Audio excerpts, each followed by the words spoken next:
Welcome to Falham and the Ultimate Show and Tell, our contribution to Internet Week Europe. We have some amazing creative production talent in this room, both presenting and listening. We're proud to have you all here. Thanks for all coming, and let's crack on. This is where we are right now, and it's becoming a bit of a problem. Advertising has advertising deadlines, media buys, go live on certain dates, but more and more, the things that we do are actually a lot closer to software development than they are advertising. Because it's taking some video, it's got to talk to Twitter, interface with Facebook, yada yada. It's actually software development. And software developers, if you talk to Microsoft and ask them, oh, when are you going live with your next Windows, whatever, they'll give you a quarter, and they'll miss that quarter. Finally, digital is no longer the end of budget afterthought. It's now becoming the center. Budgets have gone up a little bit, not really enough, but the responsibility has definitely come across.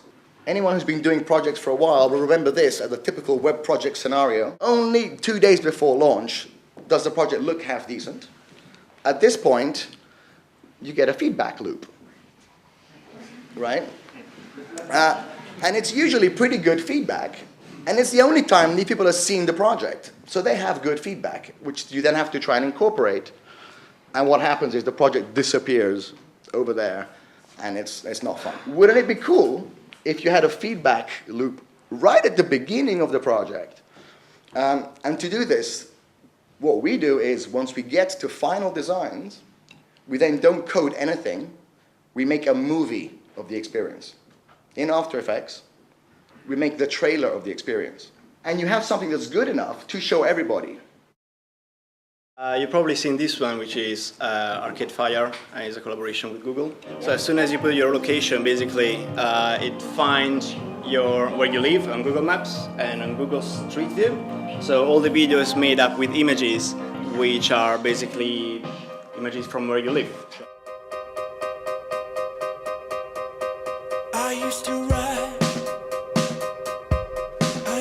letters, I used to sign my name. We create a connection with you because you are watching the video, but you can recognize the places where you live. So you all of a sudden you feel very, very connected.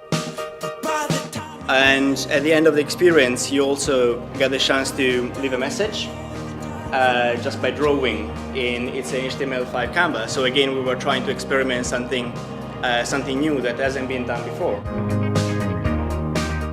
So it's called Mitsubishi Outlander Sport Live Drive, and here is the trailer. And so if you visit the website, you will find this interface, and you can actually queue and book your online test drive.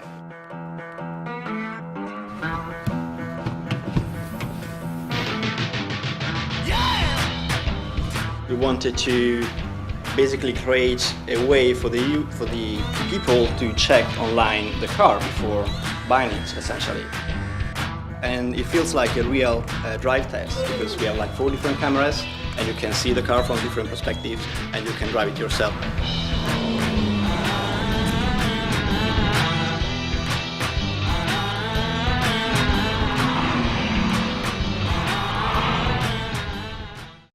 There are 10 operators who are sitting and in cubicles in Skittles world, and they're getting live updates from Facebook.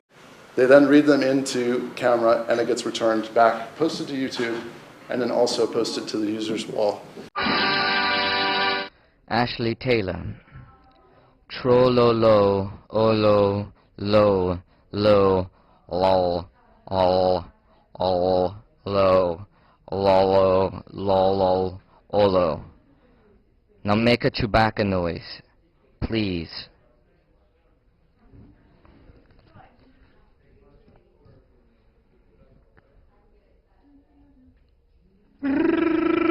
Update the rainbow. Taste the rainbow. You just put your face down just a little bit. Down on your face just a little. Down, down, down. Down, down, down. Down, down, down. A little bit farther down. Down, down. Okay. Right about there. And then you got this mask, which were then printed out on giant sheets at the festivals. People cut them out themselves. They got to have a little arts and crafts moment. And they could put these masks on. And then they proceeded to walk around the festivals. The result is relatively simple, straightforward, but pretty high-tech in the back end. And what it does is it allows people to create large print-out paper heads of their own faces. And they can do them in different sizes, everything from a quite small A4 to these giant heads that people are walking around with. We have done 5 or 6 campaigns for the Swedish Armed Forces that have been praised down in Cannes. This was the campaign that ran this spring, and it's a multiplayer test environment. So you would actually end up in a room with 3 other players, and you are to solve the different sort of IQ tests or intelligence tests that come up, and you need to cooperate in a team. If you fail, your team would lose points. So next thing, I'm just going to show 2 cases here. One is the second Saab. We did another Saab thing last year, so this is the follow-up. So this is a short case film. To deliver a truly integrated campaign and meet the creative and visual needs, Acme's film and web directors work together throughout the whole process. So all these different web applications you have, they're linked to the TVC, so you would find them in the TVC. But we of course had to shoot the different unique scenarios for the web, and then combining with CGI. For example, here we had the loader, and there we go to the CGI with the plate shot different. So we had over 250 different shots to make during these 5 shooting days. The result: a campaign captivating its users with visual metaphors and experiments, allowing the user to explore Saab's new car from different perspectives. We'd been speaking also with the engineer at McLaren, and in the background had figured out that we could actually do a live data event during each race. Introducing the Race 1.0B, a status update from an F1 car. Whenever the car is on track, the Race 1.0B delivers real-time updates and raw data from the car, the driver and the pit. It's designed to accompany and augment the live TV broadcast. And Lewis, you are still gaining on Rosberg currently, still gaining on Rosberg, keep going. Guys, amazing job. I think we timed that pit stop pretty much perfect. Totally unique to McLaren and an exciting new addition for all fans of F1. If you are a fan, you know what they know. You now see what they see. And McLaren have come up with some great things on that, just to keep fans updated with what's going on as well, and maybe we'll pass on some gems from that at some stage this season. Yeah, good for them. I think that's absolutely fantastic. So essential that there's a connection between the Formula 1 teams and the fans. With a massive average dwell time of over 30 minutes, and providing McLaren with a platform upon which they can build in the future. When a lot of the kind of digital people at college, they kind of have to make the decision of whether they go into the sort of digital arena or whether they go into visual effects. And what's really nice at somewhere like the Mill is that you can kind of join that back up again, and so you can kind of have everyone kind of playing together in one space. So tea is a very important thing for us. When we were a small company, it was a relatively easy thing to deal with. As we got bigger, you get a bit of a problem. You say, who wants a cup of tea? And lots of people do. One person can no longer make tea for everyone. And logically, we came to the conclusion that an automated tea mail machine using fingerprint recognition for authentication was the right way to go. So that's what we built.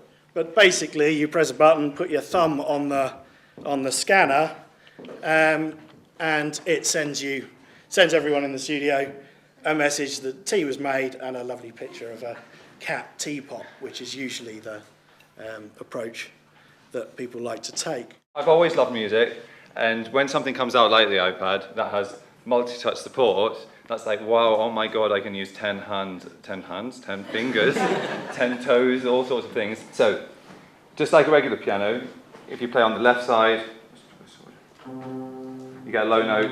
As you play up, we get a high note. So we thought, why not change the sound that comes out as you play upwards? So if you play down here, it sounds like this. If you play up here, it sounds like this. And if you play anywhere in between, it just goes all the way up. We have this. that sounds all very happy, but sometimes you might want to play something that sounds a little less happy. So we just switch between those. Google came to us in July with this awesome idea. It's Ridley Scott, Kevin MacDonald, and it's the world's first feature film generated by user-generated content. We had a huge response. We had over 80,000 videos uploaded to the channel.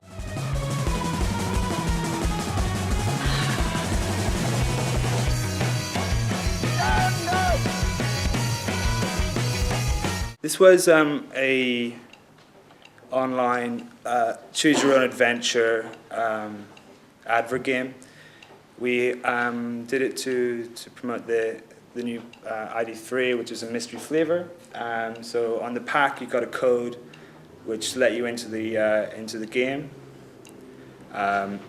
Users would then receive 5 lives to their profile, so they could actually play the game. It's just a really nice example of what you can kind of do if you bring together, a lot of kind of really good production talent and really nice concepts. So yes, business cards are boring. They still have space on them. We're still giving real estate for fax numbers, which are utterly dull and uninteresting. So what people really want to know when they meet you and you go to an event and you have a conversation with them is what your passions are and what you're excited about.